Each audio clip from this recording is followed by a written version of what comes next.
Hello students, कैसे हो आप सभी। आज मैं एक और वीडियो लेकर आया हूँ। ये अभी हमारी ज्योमेट्री से रिलेटेड है। इसमें हम पढ़ेंगे त्रिभुज। त्रिभुज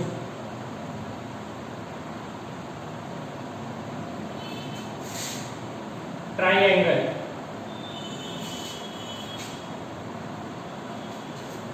त्रिभुज कहते किसे हैं? तीन रेखाओं से घिरी आकृति को, यानी जब तीन लाइनें एक दूसरे को कट करती हैं। देखिए, ए भी एक रेखा है, बी सी एक रेखा है और ए सी एक रेखा है। ये तीनों रेखाएं एक दूसरे को कट करती हैं तो त्रिभुज की उत्पत्ति होती है। त्रिभुज में तीन भुजाएं होती हैं, तीन ही कोण होते हैं। ठीक है, और इन त्रिभुज के तीनों कोणों का योग, त्रिभुज के तीनों कोणों का योग 180 डिग्री होता है। ठीक है, चलिए अब त्रिभुजों के प्रकार। त्रिभुजों के प्रकार, त्रिभुज को दो आधारों पर बांटा गया है। नंबर 1 कोणों के आधार पर और नंबर 2 भुजाओं के आधार पर। तो पहले हम बात करते हैं कोणों के आधार पर। ठीक है, त्रिभुजों के प्रकार लिख देते हैं यहाँ पर। त्रिभुजों के प्रकार। नंबर 1 आता है कोणों के आधार पर। तो कोणों के आधार पर पहला जो आता है, पहला आता है हमारा न्यून कोण त्रिभुज। ठीक है, एक्यूट एंगल ट्राइंगल। कैसा होता है ये? जिस त्रिभुज में तीनों कोण न्यून कोण हो। न्यून कोण आप जानते हैं, मैंने आपको समझाया था। न्यून कोण 90 डिग्री से कम, 90 डिग्री से कम का जो कोण होता है वो न्यून कोण होता है। तो इस त्रिभुज में तीनों ही कोण, ध्यान रखिएगा, तीनों कोण न्यून कोण होते हैं, इसलिए इस त्रिभुज को न्यून कोण त्रिभुज कहा जाता है। नंबर 2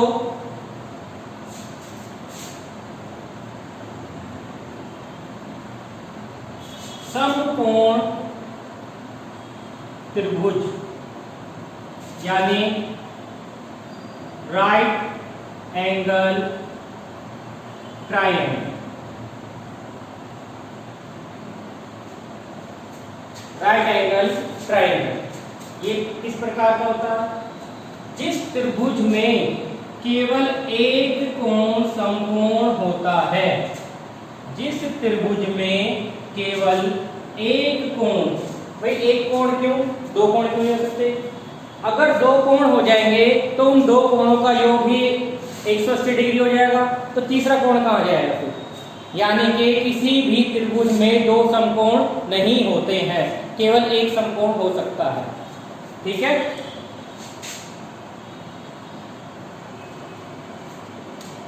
तो इस त्रिभुज को हम कहते हैं समकोण त्रिभुज। नोट कर लीजिए। चलिए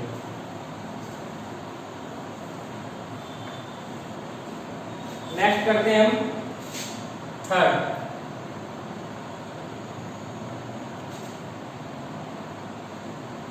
अधिक कोण त्रिभुज, ऑब्ट्यूज एंगल ट्राइंगल।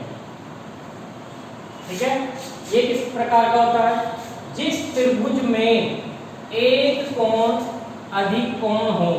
अधिक कोण यानी 90 डिग्री से ज्यादा का हो,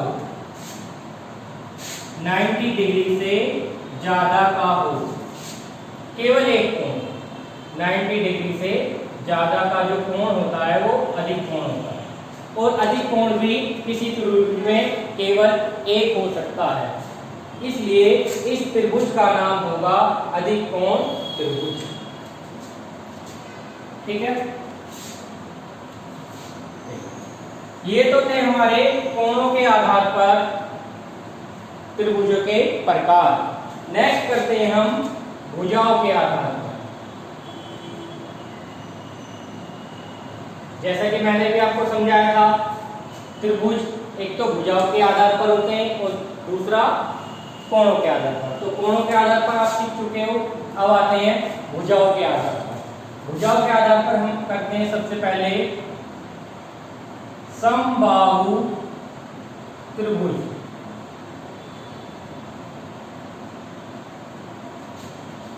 इक्विलेटरल ट्रायंगल,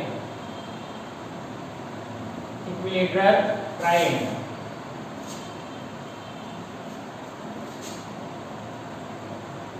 जिस त्रिभुज की तीनों भुजाएं बराबर होती हैं, ए बी सी, तीनों भुजाएं बराबर होती हैं, यानी ए बी बराबर बी सी बराबर ए सी, ए बी बराबर बी सी बराबर ए सी, इस त्रिभुज को हम समबाहु त्रिभुज कहते हैं। और समबाहु त्रिभुज की एक खास बात और है, इसके तीनों कोण, जो इसके तीनों कोण होते हैं, प्रत्येक कोण 60 डिग्री का होता है। तो प्रत्येक कोण 60 डिग्री का होता है, 60 डिग्री का होता है, हमेशा ध्यान रखना। ठीक है, नंबर 2 आता है हमारा समद्विबाहु, समद्विबाहु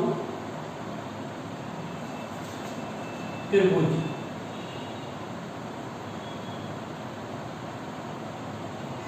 आइसोसेलियस ट्रायंगल, आइसोसेलियस ट्रायंगल। जिस त्रिभुज की दो भुजाएं बराबर होती हैं, जिस त्रिभुज की दो भुजाएं बराबर होती हैं, ए बी बराबर ए सी है, not equal to B C. जिस त्रिभुज की दो भुजाएं बराबर होती हैं, ऐसे त्रिभुज को हम समद्विबाहु त्रिभुज कहते हैं। ठीक है,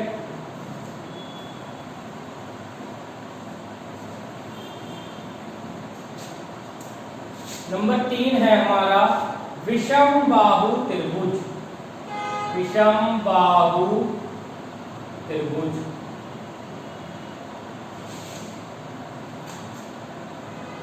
स्केलिन ट्रायंगल।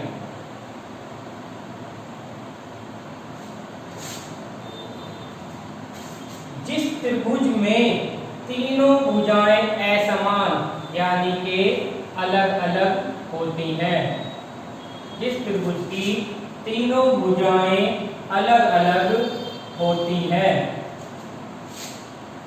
उस त्रिभुज को विषमबाहु त्रिभुज कहते हैं।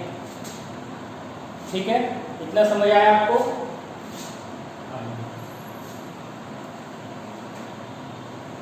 ये थे त्रिभुजों के प्रकार। अब मैं आपको एक छोटी सी चीज प्रूफ करना चाहूंगा कि त्रिभुज के तीनों कोणों का योग 180 डिग्री कैसे होता है। ये तो मैंने अभी आपको बताया था कि त्रिभुज के तीनों कोणों का योग 180 डिग्री होता है, लेकिन होता क्या है, प्रूफ क्या है, आइए हम प्रूफ करते हैं।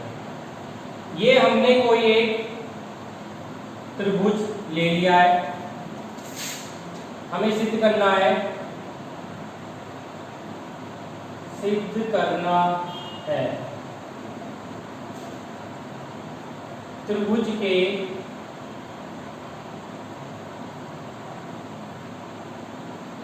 तीनों कोणों का योगफल 180 डिग्री होता है। आइए इसको कैसे प्रूव करा जाए। ये मैंने एक त्रिभुज ले लिया ए बी सी, ठीक है। तो हम इसमें क्या करेंगे, BC के समांतर बिंदु A पर एक समांतर रेखा खींचते हैं जिसको हम नाम M और N कहते हैं, ठीक है। BC के समांतर बिंदु A पर एक रेखा खींची गई है, ठीक है। आइए हम त्रिभुज के कोणों को नंबर दे देते हैं 1 2 3 और रेखा को दे देते हैं 4 5। हमें सिद्ध करना है कोण 1 प्लस कोण 2 प्लस कोण 3 बराबर 180 डिग्री। ये हमें सिद्ध करना है, ठीक है। आइए सिद्ध करते हैं इसको। ये देखिए, क्योंकि रेखा MN BC के समांतर है तो AB रेखा जो होगी वो ट्रांसवर्सल होगी MN और BC का ट्रांसवर्सल त्रियक रेखा, जैसे मैंने आपको समझाया था। अब एंगल 2 और एंगल 4 को जो आप देख रहे हैं, एंगल 2 और एंगल 4 आपस में इक्वल होंगे अल्टरनेट इंटीरियर एंगल की प्रॉपर्टी से, कल मैंने आपको समझाया था। तो यहां पर क्या होगा, angle 4 is equal to angle 2 होगा अल्टरनेट इंटीरियर एंगल प्रॉपर्टी से, ठीक है। 2 जो है वो 4 के इक्वल होगा। इसी प्रकार एंगल 3 जो है 5 के इक्वल होगा, क्योंकि AC जो है वो ट्रांसवर्सल है BC और MN की, ठीक है। And angle 5 is equal to angle 3, ये भी अल्टरनेट इंटीरियर एंगल प्रॉपर्टी से। बस अब ये देखिए, हम जानते हैं